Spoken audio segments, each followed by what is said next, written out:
Hello everyone, I hope so you all are good. आज हम एक और इंटरेस्टिंग टॉपिक को डिस्कस करने वाले हैं विच इज़ पैरालिसिस वर्सेस पेरिसिस। अब मोस्टली पर्सन्स ने पैरालिसिस से रिलेटेड सुना होगा, बट पेरिसिस से रिलेटेड बहुत कम पर्सन्स को नो हाउ होगी। अब सबसे पहले हम डिस्कस करते हैं पैरालिसिस को। पैरालिसिस क्या है? पैरालिसिस बेसिकली एक कंडीशन होती है जिसमें जो होती है ना, हमारे मसल का कंट्रोल ख़त्म हो जाता है। इसकी वजह से हम अपने लिम्स को मूव नहीं करवा पाते हैं। देन अगर पेरिसिस की बात की जाए तो पेरिसिस में क्या होता है कि पर्सन जो है वो अपने मसल्स के अंदर वीकनेस फील करता है, बट वो मूवमेंट करवा सकता है एक लिमिट तक, एक एक्सटेंट तक करवा सकता है, कुछ ही एक्सटेंट तक, कंप्लीट मूवमेंट नहीं करवा पाएगा। अब हम इनके कॉजेज़ को डिस्कस करते हैं। तो पैरालिसिस के कॉजेज़ को हम एक निमोनिक के जरिए डिस्कस करेंगे विच इज़ सिन्सपीटी, SINSPT। एस से स्ट्रोक एक ऐसी कंडीशन है जिसके ज़रिए जो है ब्लड जो है ब्रेन की तरफ नहीं पहुंच पाता है, इसकी वजह से भी पैरालिसिस होने का चांस है। आई से इंजरी, कोई भी इंजरी हो सकती है, ब्रेन इंजरी हो सकती है या स्पाइनल कॉर्ड इंजरी हो सकती है। किसी भी इंजरी के तहत पॉसिबिलिटी है कि पैरालिसिस हो सकता है। एन से न्यूरोलॉजिकल डिसऑर्डर, किसी भी न्यूरोलॉजिकल डिसऑर्डर की वजह से पॉसिबिलिटी है कि पर्सन के अंदर जो मसल का कंट्रोल है वो ख़त्म हो जाए और वो पैरालाइज हो जाए। एंड देन एस से सर्जरीज़, कोई रिसेंटली कोई सर्जरी हुई है उसकी वजह से कॉम्प्लिकेशन आ सकते हैं कि पर्सन पैरालाइज हो जाए। देन पी से पॉलीमेलाइटिस एक इन्फेक्शन है, ठीक है, जो पोलियो वायरस के ज़रिए होता है, इसकी वजह से भी चांसेस हैं कि पैरालिसिस हो सकता है। Then the last one T से ट्यूमर कहते हैं कैंसर को। कैंसर की वजह से भी चांस हो सकता है कि पर्सन के जो मसल का कंट्रोल है वो ख़त्म हो जाए और पर्सन बिल्कुल अपने लिम्स को मूव करना छोड़ दे, लाइक मूवमेंट ना पॉसिबल हो, तो उसकी वजह से पैरालिसिस हो सकता है। देन अगर हम कॉजेज़ को डिस्कस करें पेरिसिस के कॉजेज़ को, तो हम इसको एक निमोनिक के ज़रिए देखेंगे विच इज़ NICE। एन से न्यूरोलॉजिकल डिसऑर्डर लाइक कोई भी मल्टीपल स्क्लेरोसिस की बात करते हैं, ठीक है। ये एक मतलब डिसऑर्डर होता है जिसमें हमारा जो इम्यून सिस्टम होता है ना, वो मिस्टेकनली अटैक करता है हमारे ब्रेन या स्पाइनल कॉर्ड पे। मीन्स इसकी वजह से भी चांसेस है कि पेरिसिस हो सकता है। हमारा जो मसल की स्ट्रेंथ है वो वीक हो सकती है, प्रॉपरली मूवमेंट नहीं हो पाएगी, बट कुछ एक्सटेंट तक मूवमेंट हो सकेगी। देन आई से इंजरी, कोई भी इंजरी हो सकती है, नर्व इंजरी हो जाए, इसकी वजह से भी चांस है कि पेरिसिस हो सकता है। सी से कॉम्प्लिकेशन फ्रॉम इन्फेक्शन, मतलब अगर कोई इन्फेक्शन हुआ है, ठीक है, पहले उसका इन्फेक्शन लाइक मेनिंजाइटिस की बात करते हैं, इन्फेक्शन की वजह से चांसेस हैं कि उसकी कॉम्प्लिकेशन की वजह से पेरिसिस हो सकता है। देन द लास्ट वन ई से इलेक्ट्रोलाइट इम्बैलेंस, हमारी बॉडी में इलेक्ट्रोलाइट्स होते हैं जो कि होम्योस्टेसिस में हेल्प कर रहे होते हैं। अगर उनका इम्बैलेंस हो जाए तो इसकी वजह से भी चांसेस हो सकता है कि हमारे मसल की वीकनेस हो जाए और पर्सन प्रॉपर मूवमेंट ना कर पाए, कुछ ही एक्सटेंट तक मूवमेंट कर सके। अब हमने ये देख लिया कि कॉजेज़ क्या हैं। अब हम फर्दर मूव करेंगे साइंस एंड सिम्टम्स की तरफ कि अगर एक पेशेंट आया है पैरालिसिस का या एक पेशेंट आया पेरिसिस का, तो उनके क्या साइंस होंगे, उनमें क्या डिफरेंस होगा। अब पैरालिसिस के पर्सन में जो पेशेंट है, ठीक है, उसके साइंस सिम्टम्स को भी एक निमोनिक के जरिए देखेंगे which is PALS, PALS। P से प्रॉब्लम्स विद मूवमेंट, उसको मूवमेंट करने में प्रॉब्लम फील होगी, लाइक वो मूवमेंट नहीं करवा पाएगा। ए से एब्सेंस ऑफ मसल कंट्रोल, उसका जो मसल कंट्रोल है वो उसके हाथ में नहीं रहेगा, लाइक वो एब्सेंस हो जाएगा। एल से लॉस ऑफ सेंसेशन, जहाँ जिस जगह पे मसल का कंट्रोल एब्सेंट हो गया है, ठीक है, वो मूवमेंट नहीं करवा पा रहा है वो वाला लिम्ब, ठीक है, उसमें अगर हम उसको पिंच करेंगे या उसको हिट भी करेंगे या उसको कुछ भी टच भी करेंगे ना, उसको सेंसेशन फील नहीं होगी। And then the last one S से सडन ऑनसेट, और ये सडनली होगा, ये किसी भी वजह से हो सकता है, लाइक स्ट्रोक, इंजरी, हमने ऊपर कॉजेज़ को डिस्कस कर लिया। देन अगर हम पेरिसिस के साइन सिम्टम्स को डिस्कस करें तो हम इसको भी एक निमोनिक के जरिए डिस्कस करेंगे which is week, WEAK।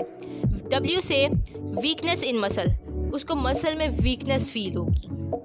E से एक्सपीरियंस ऑफ रिड्यूस स्ट्रेंथ, उसकी जो स्ट्रेंथ है ना वो कम होगी।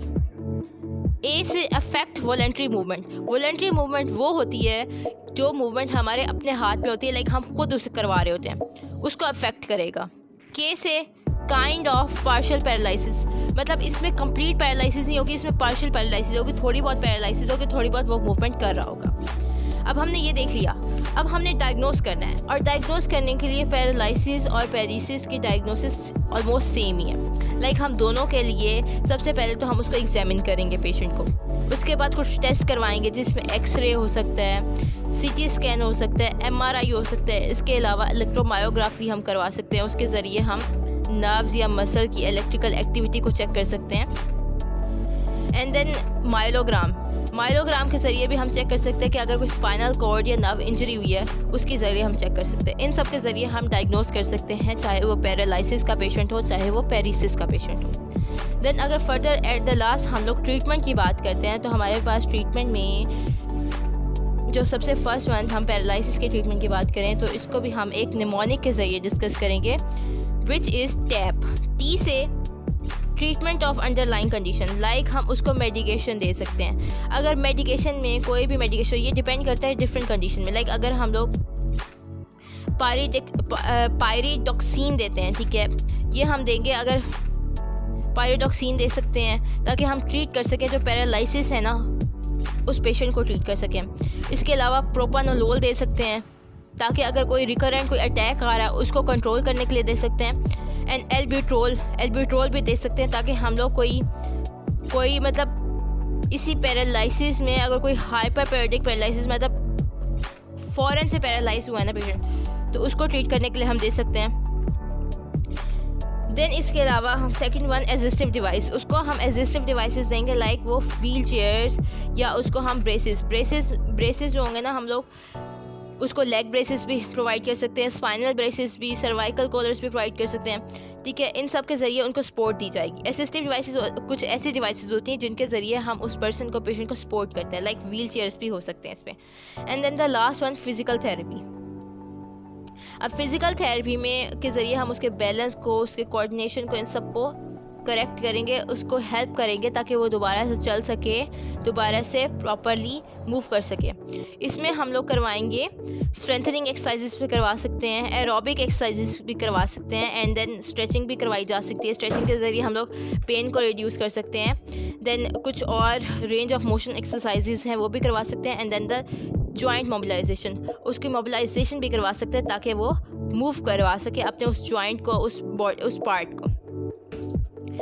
एंड देन अगर हम बात करें तो अगर उसका गेट प्रॉपर नहीं है, ठीक है, गेट ट्रेनिंग करवा सकते हैं ताकि वो प्रॉपरली तौर पर दोबारा उसी तरह मूव कर सके, उसी तरह चल सके। अब देन अगर हम ट्रीटमेंट, पेरिसिस के ट्रीटमेंट की बात करते हैं तो इसको भी हम एक निमोनिक के ज़रिए देखेंगे, विच इज़ ACT। ए से असेसमेंट एंड मॉनिटरिंग, उसको सबसे पहले तो असेस करेंगे, ठीक है, उसको मॉनिटर करेंगे, उसके डेली बेसिस पे रेगुलर चेकअप करवाया जाएगा। Then cognitive and physical rehabilitation, ठीक है। कॉग्निटिव जो रिहेबिलिटेशन होती है ना, बेसिकली ये एक थेरेपी होती है जो कि हम, कोई ब्रेन इंजरी हुई है, ठीक है, उसको ब्रेन इंजरी हुई है उसके लिए हम लोग ये करवाते हैं।